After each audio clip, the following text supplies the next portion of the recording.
Oh, God. All right, let's wake up.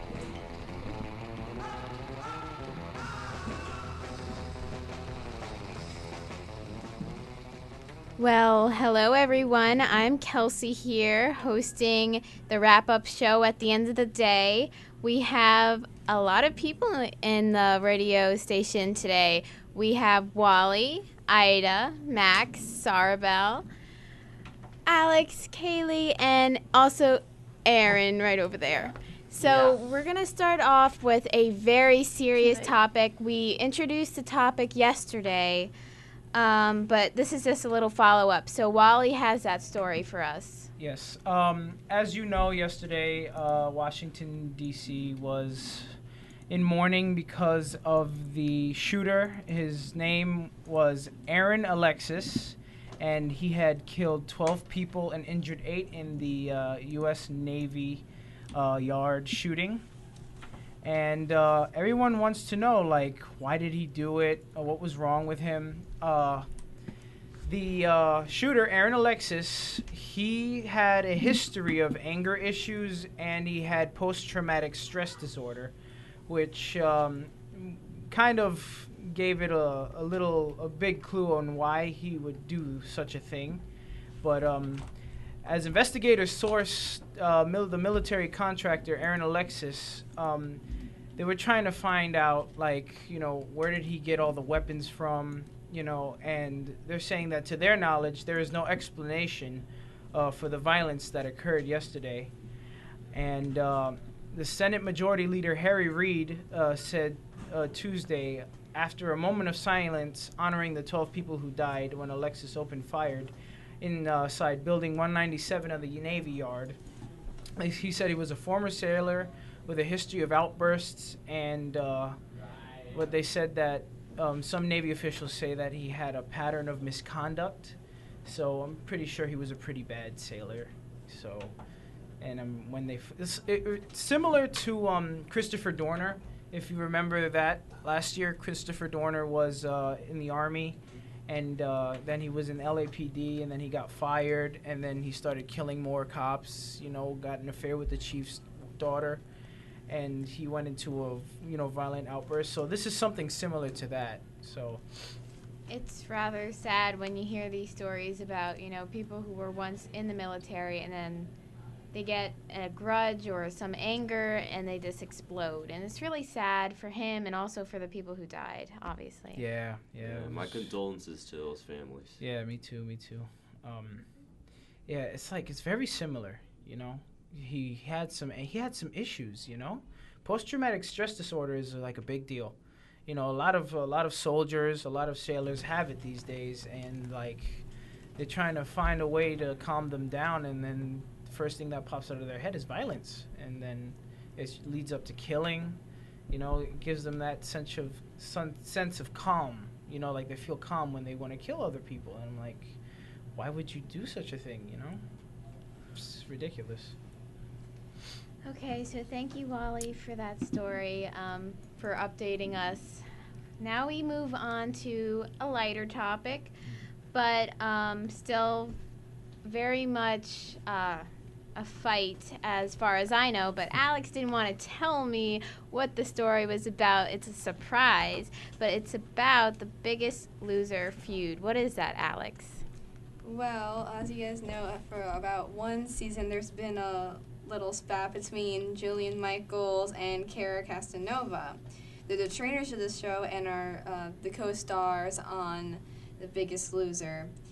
And Michaels was recently in a triathlon, and you know how she's a trainer and she has to be all fit, but she finished with a very, very underwhelmingly. She did not. It was a little bit embarrassing for her. And Castronova made a very bad remark about how she would die if something like that happened to her. And it really got to Michaels. Like, it was just terrible. Oh, my. And Michael was like, oh, she blamed her equipment and said that her equipment wasn't that great. And that then she replied with a lot of sarcasm, saying that maybe she was missing Michaels as a trainer. I mean, Castronova, I'm sorry. That kind of makes you sound way too self-important. Like, maybe it's the fact that I'm not there anymore, so. Just saying! It sounds like you're trying way too hard to make yourself self-important. It's like, no. She was like, that was really rude, though. Yeah, It's like, you don't do I would that. die if something like that happened to me. It's like, well, how do It you know? It could happen to didn't. anyone. Yeah. Like, it didn't happen to you, so it's. You shouldn't be really saying, like, I would die if this happened to me. Oh, no. Like, but it didn't, so. Yeah. Okay, well, thank you, Alex, for that story. Now I know. Okay, so now we're moving on to a little game story by Max, and he's going to tell us about a new game. Well, thank you for introducing me. Well, the new game Grand Theft Auto 5 coming from Rockstar Games came out today. There was a midnight release, and in some game stores, it came out at 9 p.m. yesterday. The main gist of the game is that you play as 3 interchangeable characters, Michael, Franklin, and Trevor. They all have their own special little perks that help you go through their stories as well. The stories get interchanged like a little web, spider web, if you will. And they all have their different endings. They, like I said before, like, what's his name? Trevor, he is the better flyer of the game. Franklin, he's better at driving. And Michael, he's a better bank robber, aka strategist and or shooter. And if you play as either one of these characters, mainly people like Trevor more, you're in for a pretty good game. Yeah. Rockstar Games is more known for doing whatever you want, basically. Like, you remember that game, The Warriors? Oh, no, I haven't heard of it. That was, the best game. It was based on a movie, really good movie, The Warriors. And L.A. Noire, that's a really good game. And it's, like, basically you're one character, and you get to do whatever you want. You know, you get to roam the streets and do whatever, like other games where you just have one objective and you can't do anything to stall. You just have to go straight to it. That is where Grand Theft Auto 5 has revolutionized the possible gaming industry for future works. Yes. Well, you guys definitely taught me a few things because Bro I fest. don't play a lot of video games. When I do, it's either Kirby or Wii Zelda. Sports. Oh, I love Kirby. I love Kirby. I'm playing Zelda now. Zelda? Don't make me jealous. Mario. Oh, go away, I know Aaron. so Mario. well. Oh, Mario Oh, too. really? I'm a Mario man. Without me? Seriously? I grew up with Really? my older No. sister, so all I hear of is Aaron. From games now to men. Oh my We're goodness. getting serious. In entertainment news, we have Sarabelle on a story about Selena's new man. Who is this man? Well, apparently Selena has moved on from her 2 years with pop star Justin Bieber. Oh, She Well, has finally. been talking to George Shelley. He's a 20-year-old standout of band Union J. I guess this is a new band. It said that he is currently a Disney star darling now. I guess he's gonna be in Disney Channel. Oh. And it has heard there's these rumors about that he has spent the night with her in a Oh. hotel. Oh my. So he missed his flight back with his band to stay with her. Oh. Wow. I'm sorry, he Getting looks like serious, a Selena. About chipmunk with a bad dedication. haircut. Yeah, he's definitely cute. I like the hair. I mean, it's I kind of like a him little as a messy, girl but. for a minute. I like his eyes. Wait, you thought he was a girl at first too? Yeah. Yeah. Not the I don't only know. one. I get something I very guess. feminine about him that, like, He kind of looks like Justin Bieber. I think. Exactly. I was bet thinking- you I guess that's she why. has With the a I better bet you that's why haircut. she went for him because it reminded her of Justin No, no, Bieber no. too No. much. I mistaken for don't women. mean to sound wrong or anything, but to be honest, he does look like Justin Bieber, just with a better haircut. He just needs to I dye his couldn't hair stand black. the bowl he had on his head. I couldn't. She looks Yeah. a lot older though, so how come she keeps Yeah. going out with these younger looking? He's actually 20. She's 21. So But It's he not looks that much of a younger. difference. He don't look like he's Yeah. 20. He Yeah, looks like that's what I was saying. He looks like he's my age, like 16, right? he looks Yeah. 12. Yeah. Hey, Old she Justin probably Bieber. thought he was. Probably thought he was. So, another man that we are going to talk about is Brad Pitt.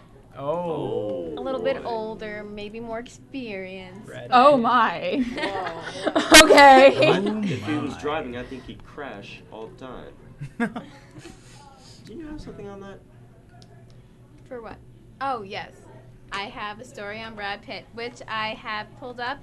And we're talking about him crashing a British wedding. Oh. And I'm pretty sure that the guests at this wedding were not very upset with him because, of course, he is a very nice party crasher to come to your wedding. It's I Brad Pitt. You know? What possessed So, Did he Brad just Pitt crash? is So what I want to know more though. Okay, Yeah, so I'm what glad, yeah. happened was Britt happened to be staying at a hotel where a British couple was holding their wedding reception on September 13th. According to a report in the Maidenhead Advertiser, Abby and Daniel Lingwood, very English name, the bride and groom, saw the actor in the bar at the Stoke Park Hotel and couldn't pass up a hello. So they said hello, and Brad Pitt went into the party, and it was a very nice occasion. My husband, this is a direct quote from the wife. My husband said to me, Brad Pitt was at the bar, and you have got to come with me. So he dragged me along the hotel. I thought he was joking. She also said the encounter caused quite a stir amongst the guests. The girls were going crazy and mental, so Brad and the people he was with went upstairs to a room for their meeting. Oh my. So they actually chased him out of the wedding. What a surprise! Who would chase out a celebrity like He's that? so It's cute. Brad Wait, Pitt. Everyone. Doesn't he look? Is he the guy that played Thor in that movie? You know, Thor, the guy with the No. heavy No, hammer. no. He looks like it, yeah. Looks like Thor, but no, that's not him. You shall not He was pass. in With War the hair, it's Z. like Gandalf. He was in War Z. Yeah, he was in Oh, World War yes, Z. he was. I Oh, totally yeah, yeah. forgot. You know, I haven't meet seen that. Joe Black, Ocean's 11, 12, and Alright, I'll 13. take a look at that one today. He's still good looking though. Yes, he is. Nobody messes with Brad Pitt, you know? Except for Chuck Norris. Chuck Norris could mess with Brad Pitt any day, any time. Hey, what do you call Brad Pitt when he's sad? Sad What? Pitt. Just happy he's glad Pitt. Glad Pitt, Glad Brad That Pitt, sounds so bad. No. Yeah. We're coming up with corny jokes Mad here. Pitt, That- Bad Pitt. no. What would you Brad call Pitt. Brad Pitt if he was just a pair of arms? Bad Pit. Armpit. No. Okay. Okay, Could not so pass that up. closing with those corny jokes, I think we have concluded our wrap-up show, and I have to say it was a very nice show, and thank you for everyone, Wally, Ida, Max, Sarabel, Alex, Kaylee, who was dealing with our tech. Thanks for getting the pictures for us, and Aaron for the moral support. Yeah. Thank you, Aaron. And Mr. DePiero. Yes. Yes. Okay, good. Goodbye. Bye. Have a great day, everyone. Have a good day out there, Radio World. Melissa's out. Wait, so we were. Look how